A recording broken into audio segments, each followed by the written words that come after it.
What's going on, guys? This is Austin with Hot Rod Heaven. Today I'm with Art, which I am super pumped about making this video on this car. It's a 1970 Mach 1, and this car has an amazing story. So Art, I just want to jump right into it and tell everyone about this car. Well, I bought the car in the mid-70s. I saw it was on the side of the road with a sign on it for sale. Okay. Now, when I looked at it, I could see where it had been hit in the front.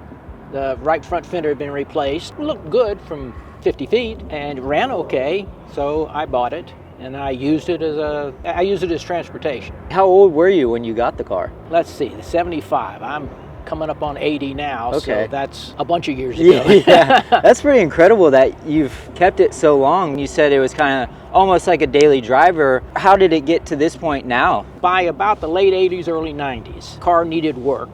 It wasn't blown up or anything, but it was leaking oil, smoking a little bit, and I didn't have the time, the money, the space to do it. I was working 2 jobs, trying to put an addition on the house, and it got parked. I just threw a tarp over it, which in Florida, that's like a death knell. It had, by that time, some rust showing pretty bad anyway, but when I finally pulled it out of there, it was probably 2016 or something like that. Okay. When I retired, I built myself a building. Nice. To do this sort of thing. And so I transported it over to the building and parked it. At least it was out of the weather by that point. But yeah, definitely. The damage had been done. I kept walking around this and looking at it, and it was just so bad. I kept shaking my head thinking, you know, it's not worth saving. I'll just have it crushed. But finally I couldn't stand it anymore. And once you start, there's only one direction, and that's forward. Yeah, there is no turning back. Yeah, so I started this in 2017. I finished it in 2022. So it was about 5 years. I know you said sometimes you thought about really just taking it to the crusher. One, what kind of made you not want to just sell it and get rid of it? And two, what was the motivation behind even keeping it as long as you did? I don't really know. There's no logic to it. Yeah. You cannot make any sense out of it. You know, I just couldn't bear the thought of throwing it away. And especially for something that you had when you were a younger adult, and to keep it through all these years, and now you're able to drive it now, I think is awesome. Like, that's such a cool story and incredible thing, because there's not a lot of people like that, you know, that had a car when they were younger and have kept it through these years, especially a Mach 1, you know. I'm excited to talk more about it. Let's lift up the hood and talk about the motor in here. This isn't the original motor that came with the car, is it? No, that you're correct. It's not the original. The original was a pretty good motor. It was a 351 Cleveland, and it was a 4V Cleveland, so it was the better of the two. It was tired. And so I looked at what it would take to go through and make it dependable and make good power. And it just didn't make sense. I mean, no matter what you did, it was going to be a 50-year-old chunk of metal. The crate motor came from Ford Racing. I mean, it came in a box. It makes a bunch of power. It's a 363, but it is a 302 block. Ford Racing is like this little crazy division of Ford where crazy engineers go to play. Oh, yeah.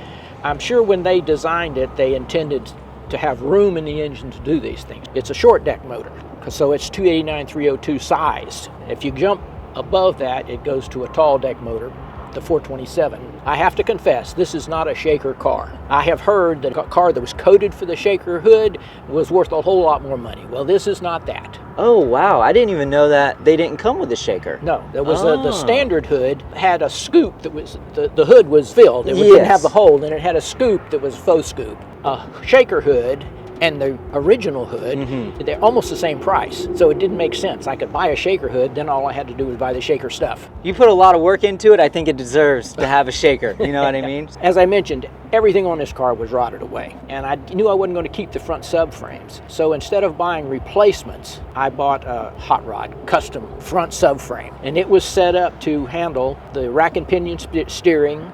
It was set up for the coilovers and the upper and lower control arms. What's missing is the shock towers. Well, that takes up a lot of room in here. But since I had that subframe, which does not require, these started out basically little tiny cars, like a 66 or 65. It's like a unibody, really, right? Yes, it was very early unibody.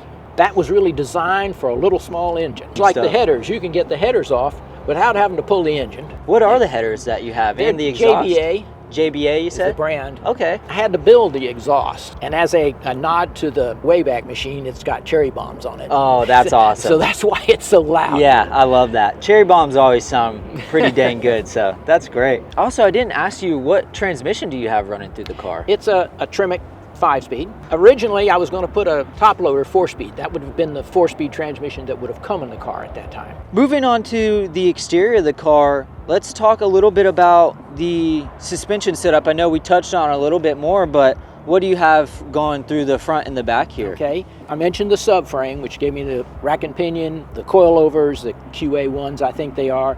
The brakes are Willwoods. Okay, front and back? Front and back. Nice. The rear suspension, I got it from Total Cost Involved. They're just a company out in California that makes this stuff. The original had the leaf springs, and I wanted to get rid of the leaf springs. You're a car guy, so I'm sure you've watched Steve McQueen in Bullet, oh, right? Yeah. You remember that scene where the Mustang, he overshoots his turn, which I believe was not scheduled. Yeah. So he slams it in reverse and backs it up, and you can watch that back tire going bing, bing, bing, bing, bing, bing, Yes, you know, and definitely. the smoke's boiling out. I got rid of the leaf springs, and I also put mini tubs in it. So that meant, since the leaf spring was gone, I could bring a tire all the way into the subframe. To get more than that, I'd had to give up the back seat, and I didn't want to do that.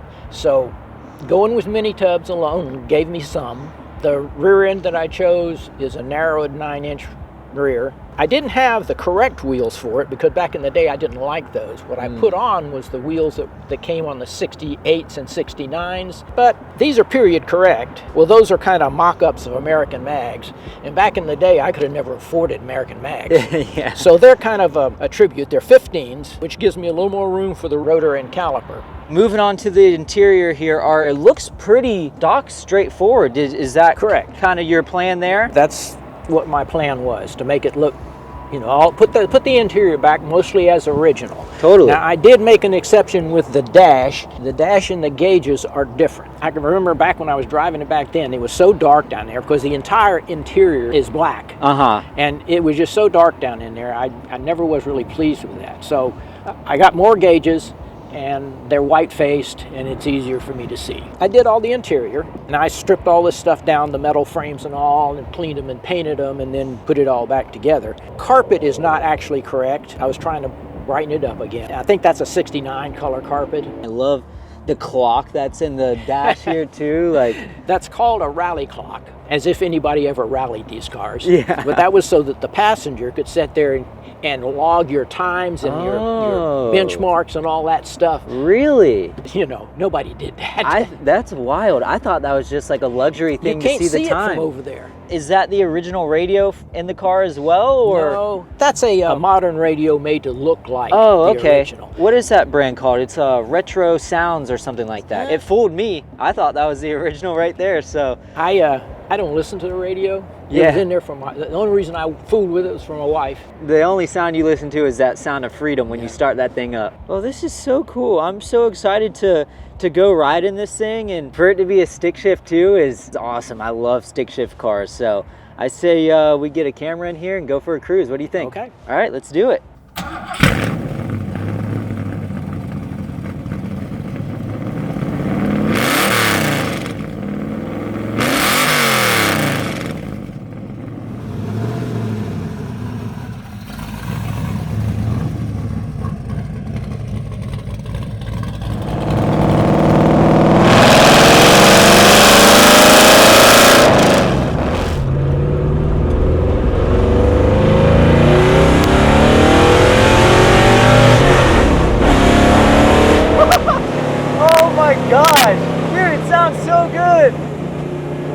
Oh my gosh, that's awesome.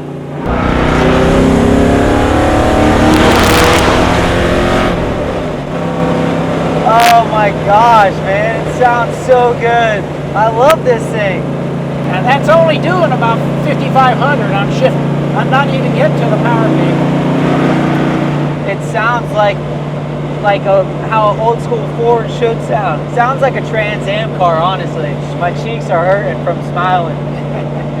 I can't get over that sound. And honestly, when we were getting on to the interstate, even that turn handled like a dream. Oh yeah, it's very flat. Yeah. But it's also very harsh. I would hate this to be a daily driver like it is now.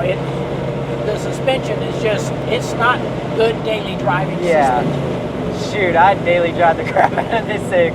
I can't wipe the smile off my face, and I'm still smiling. Shoot, them cherry bombs, man, those things, them things are awesome. They were the thing back in the day. I did a video on an LS wagon who he had some cherry bombs, but it didn't sound nothing like this. But of course, it wasn't a Ford, so that makes sense. It wasn't a Ford. Such a good build, man. This is fun as can be. It's got enough oomph. Sounds really good. It's very comfortable in here. It's not a high-end build. You know, the gaps are not perfect. There's little flaws here and there and stuff. But I built it to do this with.